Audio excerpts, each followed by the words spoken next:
सारी हेल्प ही चाहिए क्योंकि उसे अपनी कंपनी वापस से ज्वाइन करनी है, जिसके लिए किम भी फाइनली मान जाता है क्योंकि भाई कॉन्फ्रेंस के बारे में ना सब कुछ जानता था क्योंकि न्यूज़पेपर तो भाई उसने भी पढ़ लिया था। नेक्स्ट डे से फिर दोनों चलने की प्रैक्टिस करने लग जाते हैं, जहाँ किम उसे कुछ दूरी तक बिना सहारे के चलने को बोलता है। योंग गिरने वाली होती किम आकर उसे पकड़ लेता है और खुद उसके ऊपर डिसबैलेंस होकर गिर जाता है कि तभी फिर एक छोटी बच्ची उन्हें देखकर किस करने के लिए बोलती है और योंग उस बच्ची को डांट कर वहां से भगा देती है। योंग के बुलाने पर किम वापस आया था, इसलिए वो उसे कहता है कि वो गॉड से उसके लिए विश मांगे और इसलिए उसे मंदिर लेकर जाता है, जहाँ पर उसे कांग भी मिल जाता है जो कि अपनी एक फ्रेंड से मिलने के लिए आया हुआ था। वो उन्हें हेलो बोलकर जाने वाला हो रहा था, लेकिन किम उसे अपने साथ में ज्वाइन करने के लिए बोलता है, जिसके लिए कांग भी रेडी हो गया था। लेकिन योंग ऐसा नहीं चाहती थी, बट फिर भी वो कुछ नहीं कर पाती है। वेल तो फिर उसके बाद किम कांग और योंग को साथ में मंदिर भेज देता है, जहाँ पर कांग भी किम से कुछ इशारा करता है और दोस्तों फ्लैशबैक से पता चलता है कि ये सब कुछ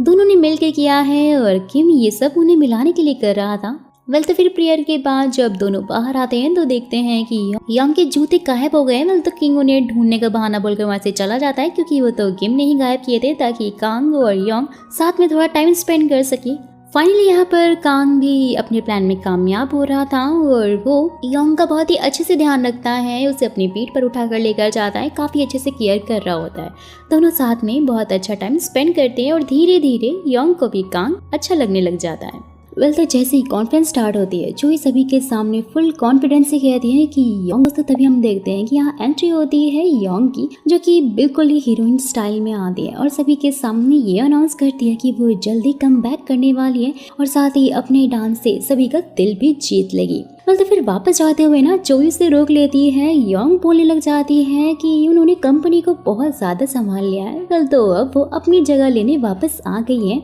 सबको सुनते ही चोई तो टेंशन में आ जाती है क्योंकि अब सब कुछ उसके हाथ से जल्दी छिनने वाला जो था, और योंग भी यहाँ बिना किसी सहारे के ना कॉन्फिडेंटली चल रही होती है। ये देख तो चोई और भी ज्यादा हैरान हो जाती है। योंग ऐसे इसलिए चल पा रही थी क्योंकि उसने अपने हाथ में ना किम का रुमाल बांधा था, जिससे कि उसे लग रहा था वो उसके साथ में है और इससे शायद उसे थोड़ी पावर वगैरह भी मिल रही थी। पर तो उसके बाद किम और योंग इस चीज को सेलिब्रेट कर रहे होते हैं। यहाँ योंग उसे उसकी हेल्प करने के लिए थैंक्स बोलती है कि अगर वो आज नहीं होता तो योंग यहाँ तक नहीं पहुँच पाती और उसे उसकी आंखें बंद करने के लिए बोलती है, जिससे कि वो उसे गिफ्ट दे सके। जैसे ही फिर किम अपनी आंखें बंद करता है, योंग उसके गाल पे किस करने वाले होते, लेकिन तभी वो अपना फेस उसकी तरफ कर लेता है, जिससे कि यहाँ रैंडमली उनकी लिप किस हो जाती है। वेल तो दोनों ही शर्मा जाते हैं और फिर खुद से उसे किस करता है। और दोस्तों कांग उन दोनों को ना दूर से खड़ा होकर देखकर बहुत ही ज्यादा जेलस हो रहा होता है, जिसमें कि हम उसकी परछाई में बहुत बड़े बड़े विंग्स को देखते हैं, जिसका साफ मतलब तो यही है कि कांग भी ना एक एंजल है।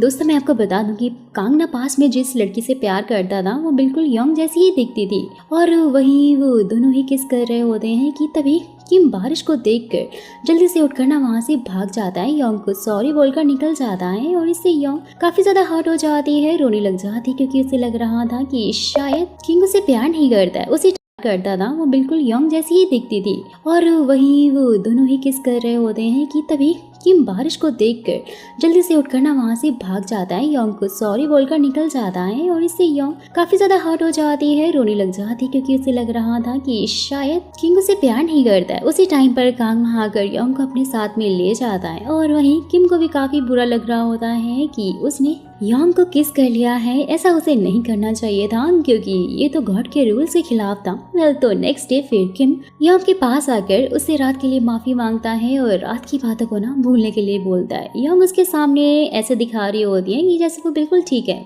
साथ ही बोलती है कि हाँ हमें वो सब चीजें भूल जानी चाहिए, लेकिन जैसे ही वो अपनी स्टूडियो प्रैक्टिस के लिए जाती है ना, बड़बड़ाते हुए बोलती है कि आखिर कोई इस किस को कैसे भूलने के लिए बोल सकता है। वेल तो फिर अपनी प्रैक्टिस के दौरान ना उसे अपने डांस एक्सीडेंट के विजन आने लग जाते हैं, जिससे कि वो 3 साल तक ब्लाइंड रही थी। वेल तो उसे डिस्ट्रैक्ट होकर वो वहीं पे गिर जाती है कि तभी यहाँ पर किंग आकर ना उसे संभाल लेता है और योंग उसे चिल्लाकर वहाँ से भगा देती है क्योंकि उसे उसके ऊपर बहुत ज्यादा गुस्सा आ रहा था। बोलती है कि आगे से ना कभी भी मेरी परमिशन के बिना मुझे टच भी मत कर लेना। बेचारा किम भी ठीक है बोलकर वहाँ से चला जाता है। वेल तो वहीं दूसरी तरफ चोई भी कांग से योंग को एक बड़ी सी इन्वेस्टर्स की पार्टी में बुलाने के लिए बोल रही होती है, लेकिन कांग मना करते हुए कहता है कि वो पूरी तरह से ठीक नहीं है तो इसलिए उसे वहाँ नहीं जाना चाहिए, वो नहीं आएगी। यंग भी यहाँ पर किम को अपने साथ में प्रैक्टिस के लिए बुलाती है, जहाँ वो उसके क्लोज आकर प्रैक्टिस करने लग जाती है, क्योंकि वो उसे टच नहीं कर सकता था, इसलिए उसके लिए काफी ज्यादा मुश्किल होने लग जाता है। कांग भी वहाँ पर आया हुआ था प्रैक्टिस देखने के लिए और साथ ही उसे इन्वेस्टर्स की इवेंट के बारे में बताते हुए वहाँ परफॉर्म करने के लिए बोलता है और ये भी कहता है कि एज अ चेयर वुमेन भी वो ज्वाइन कर सकती है। ये बोलकर वो वहाँ से चला जाता है और यहाँ पर किम भी अपनी फीलिंग्स को लेकर काफ़ी ज़्यादा कंफ्यूज था, क्योंकि वो योंग से काफ़ी ज़्यादा अट्रैक्ट हो रहा था और इसलिए वो सारी बातें जाकर यानी कि सीनियर एंजल हो को बताता है कि उसने योंग को किस भी किया है। सबको सुनते ही एंजल तो काफी शॉक हो जाते हैं और फिर उसे एक दूसरे एंजल की स्टोरी बताते हुए कहते हैं कि आज से करीब 15 साल पहले ना एक आर्ट के एंजल को ह्यूमन बनाकर गॉड ने अर्थ पर भेजा था ताकि वो आर्टिस्ट लोगों को इंस्पायर कर सके। लेकिन फिर अचानक से उसे एक लड़की से प्यार हो गया और एंजल का ह्यूमन से प्यार करना बहुत बड़ा क्राइम है, ये गॉड के रूल्स के खिलाफ है और इसलिए फिर हमेशा के लिए उस एंजल को मिटा दिया गया था। तो उसके बाद फिर किम जैसे ही घर पहुंचता है, हो की बातों से काफी ज्यादा परेशान था और यहाँ यूमी से उसे पता लगता है कि योन ने सुबह से कुछ भी नहीं खाया है, वो बस प्रैक्टिस ही किए जा रही है और इसलिए फिर किम उसके पास जाकर उसे रोकता है। यहाँ पर प्रैक्टिस करते करते ना योन के पैरों से ब्लड निकलने लग गया था, बहुत पेन उसे हो रहा था, लेकिन वो तब भी नहीं रुकती है। तो किम उसे समझाता है कि अगर वो इस तरह इंजर्ड हो जाएगी फिर तो वो कभी डांस कर ही नहीं पाएगी, उसे अपने पैरों का ध्यान रखना चाहिए। कि फाइनली फिर यहाँ पे योंग को कुछ रियलाइज होता है, बोलती है कि सिर्फ तुम ही हो जो मेरी इतनी ज्यादा केयर करते हो। साथ ही उसके सामने कन्फेस भी करती है कि मैं तुम्हें बहुत ही ज्यादा पसंद करती हूँ और वो उससे किम की पसंद के बारे में पूछती है, लेकिन फिर किम हो की बातों को सोचकर यहाँ उसे मना कर देता है कि वो उसके लिए ऐसा कुछ भी फील नहीं करता, क्योंकि वो बहुत ज्यादा डर हो गया था कि अगर ह्यूमन से प्यार किया तो उसे भी मिटा दिया जाएगा, यानी कि वो हमेशा के लिए गायब हो जाएगा। तो उसके बाद किम योंग की पुरानी फोटोज देख रहा होता है, जिसमें उसे उसकी बचपन की एक फोटो भी मिलती है जिसके पीछे लिखा हुआ था मोगी आइलैंड और माई फर्स्ट स्टेज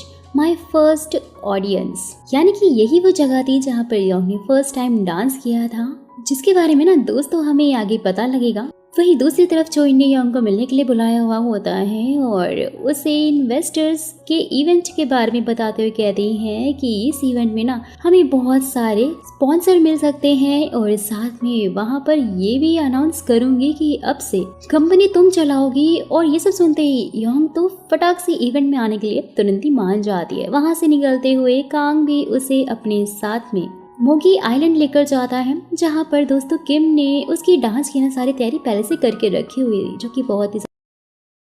और वो जगह देख